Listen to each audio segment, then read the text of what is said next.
Sandur October 29 Karnataka ರಾಜ್ಯೋತ್ಸವದ ಅಂಗವಾಗಿ ಸಂಡೂರು ತಾಲೂಕಿನ ದೋಣಿಮಲೆ ಬಯಲು ರಂಗಮಂದಿರದ ವಿಜಯನಗರ ವೇದಿಕೆಯಲ್ಲಿ ದೋಣಿ ಕನ್ನಡ ಸಂಘದಿಂದ 67ನೇ ಕರ್ನಾಟಕ ರಾಜ್ಯೋತ್ಸವದ ಅಂಗವಾಗಿ 3 ದಿನಗಳ ಕಾಲ ಸಾಂಸ್ಕೃತಿಕ ಕಾರ್ಯಕ್ರಮಗಳನ್ನು ಆಯೋಜಿಸಲಾಗಿತ್ತು. ಬಯಲು ರಂಗಮಂದಿರದಲ್ಲಿ ಶನಿವಾರ ಸಂಜೆ ಆಯೋಜಿಸಲಾಗಿದ್ದ ಸಾಂಸ್ಕೃತಿಕ ಕಾರ್ಯಕ್ರಮದಲ್ಲಿ ಎನ್ಎಂಡಿಸಿ ದೋಣಿಮಲೆ ಮುಖ್ಯ ಮಹಾಪ್ರಬಂಧಕರು ಶ್ರೀಯುತ ಸಂಜೀವ್ ಸಾಯಿ ಅವರು ಕನ್ನಡ ಗೀತೆಗಳ ಮಕ್ಕಳ ನೃತ್ಯ ಕಾರ್ಯಕ್ರಮಕ್ಕೆ ಮೆಚ್ಚುಗೆ ವ್ಯಕ್ತಪಡಿಸಿದರು. ದೋಣಿ ಕನ್ನಡ ಸಂಘದ ವತಿಯಿಂದ ಆಯೋಜಿಸಲಾಗಿದ್ದ ಕಾರ್ಯಕ್ರಮದಲ್ಲಿ ಜನಪ್ರತಿನಿಧಿಗಳು, ಸ್ಥಳೀಯ ವಿವಿಧ ಕನ್ನಡ ಸಂಘಟನೆಗಳು, ಅಧಿಕಾರಿಗಳು, ಸಿಬ್ಬಂದಿ, ಶಾಲಾ ಕಾಲೇಜು ವಿದ್ಯಾರ್ಥಿಗಳು, ಸಾರ್ವಜನಿಕರು ಪ್ರಾರಂಭದಲ್ಲಿ ನಾಡಗೀತೆ ಜೈ ಭಾರತ ಜನನಿಯ ತನುಜಾತೆ ಆಡಿದರು.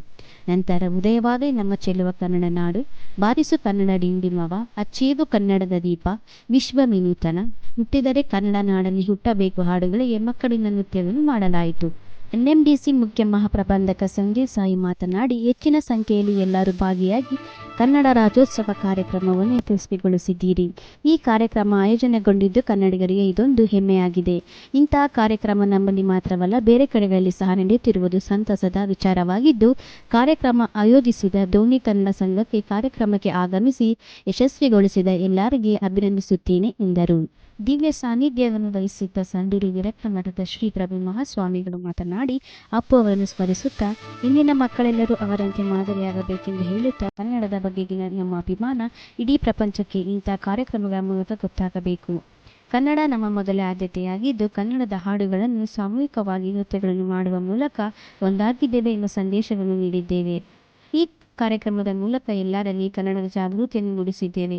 ಇಂತಹ ಅತ್ಯುತ್ತಮ ಕಾರ್ಯಕ್ರಮ ಆಯೋಜಿಸಿರುವ ದೋಣಿ ಕನ್ನಡ ಸಂಘಕ್ಕೆ ಅಭಿನಂದನೆ ತಿಳಿಸಿದರು.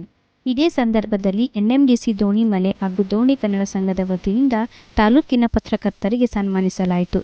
ಕಾರ್ಯಕ್ರಮದಲ್ಲಿ ಸಂಜೀವ್ ಸಾಯಿ, ಮುಖ್ಯ ಮಹಾಪ್ರಬಂಧಕರು ಪ್ರಭು ಮಹಾಸ್ವಾಮಿಗಳು, SS Narayanamurthy, GM NMDC, P Ramayan, GM Pradeep Saxena, GM Ramesh, DGM Somashekhar ಪ್ರಧಾನ ಕಾರ್ಯದರ್ಶಿ, ಶ್ರೀನಿವಾಸ ಪ್ರಧಾನ ಕಾರ್ಯದರ್ಶಿ, T Thippeswamy, D Raja, KG Mohan, V Karibasappa ಇತರರು ಉಪಸ್ಥಿತರಿದ್ದರು.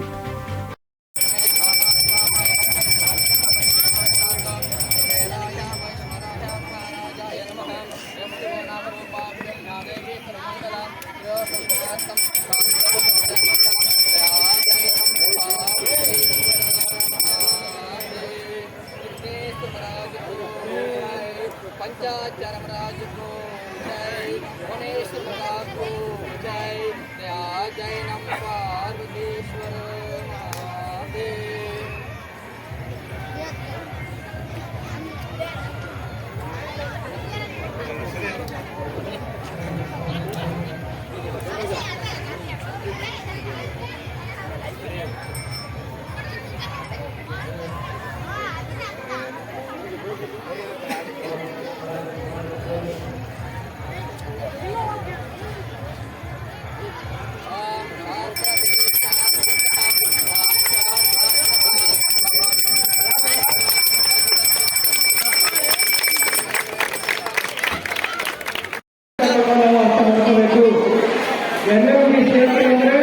ನಾವು ಭಾಷಣ ಹೇಳ್ತಾ ಇದ್ದೇವೆ.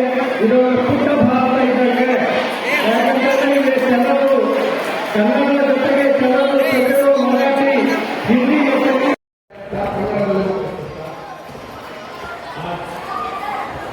जो हमारा कन्नड़ संस्कृति ने मतलब किया है बच्चों का, शायद सब लोग बहुत उत्सुक है उसको देखने के लिए। रवि को यही बिना दूंगा आप लोगों को फिर से आगे इस इवोल्यूशन देखने के लिए बहुत बहुत बधाई देता हूँ, उम्मीद करता हूँ कि जो आगे 5 दिन जो प्रोग्राम चलेगा बहुत अच्छा रहेगा और आपको सब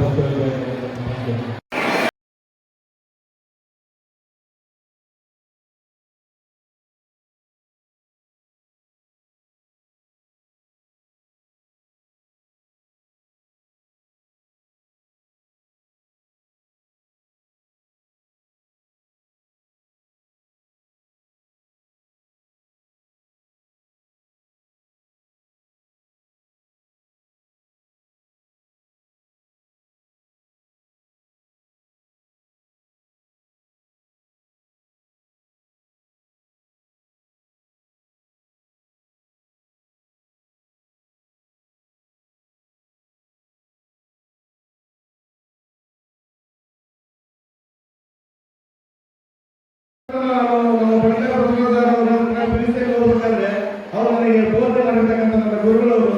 ಹಾಗೆ ನನಗೆ ಅತಿ ಹೆಚ್ಚು ಪರಿಚಯ ಇರತಕ್ಕಂಥದ್ದು ಜೊತೆ ನಮ್ಮ ರಾಜು ಪಾಳೇಕರ್ ಅವರು, ಹಾಗೂ ಇನ್ನು ನಮ್ಮ ಎಲ್ಲ ಮಾಧ್ಯಮ ಮಿತ್ರರು.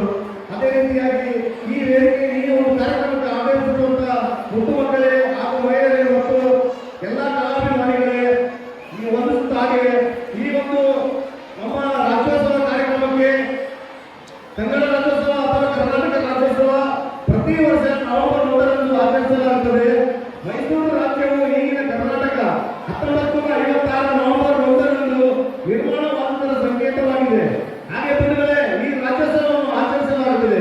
ದಕ್ಷಿಣ ಭಾರತದ ಎಲ್ಲಾ ಕನ್ನಡ ಭಾಷೆ ಮಾತನಾಡುವ ಪ್ರದೇಶಗಳನ್ನು ವಿಲೀನಗೊಳಿಸಿ ಒಂದು ರಾಜ್ಯವನ್ನು ಘೋಷಣೆ ಮಾಡಿದ ಈ ದಿನವನ್ನು ಕನ್ನಡಿಗರು ನಾಡ ಹಬ್ಬ ಎಂದು ನಾವು ಆಚರಿಸುತ್ತೇವೆ ಅಂತ ಈ ಸಂದರ್ಭದಲ್ಲಿ ಹೇಳ್ತಾ, ರಾಜ್ಯೋತ್ಸವ ದಿನವನ್ನು ಕರ್ನಾಟಕ ರಾಜ್ಯದಲ್ಲಿ ಸರ್ಕಾರ ರಾಜ್ಯ ದಿನವನ್ನು ಘೋಷಣೆ ಮಾಡಿದೆ ಮತ್ತು ವಿಶ್ವಾದ್ಯಂತ ಕರ್ನಾಟಕದ ಕನ್ನಡಿಗರು ಇದನ್ನು ಆಚರಿಸುತ್ತಾರೆ.